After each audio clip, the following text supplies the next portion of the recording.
সম্মানিত ভিউয়ার্স, আপনারা জানেন ৭১ টিভি ইসলাম বিদ্বেষী কথা বলায় মুসলিম জনতা ৭১ টিভিকে প্রত্যাহার করতে শুরু করেছে। ইতিমধ্যে অনেকেই ৭১ টিভিকে বয়কট করেছেন এবং আরও অনেকেই ৭১ টিভিকে প্রত্যাহার করতেছেন।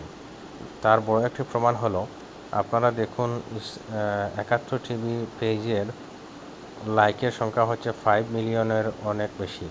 তো আমি আপনাদেরকে দেখাচ্ছি কিভাবে মানুষ তাদেরকে প্রত্যাহার করতেছে। এই যে দেখুন, তাদের বর্তমান পেজের লাইক সংখ্যা একেবারে শেষেরটা হচ্ছে 924। এবার আমি পেজটাকে একটু রিজুট দিয়ে দেখাই কিভাবে মানুষ তাদেরকে প্রত্যাহার করতেছে। এই যে দেখেন, 924 থেকে 229-এ চলে এসেছে। ধন্যবাদ মুসলিম জনতাকে নাস্তিকতার বিরুদ্ধে রুখে দাঁড়ানোর জন্য।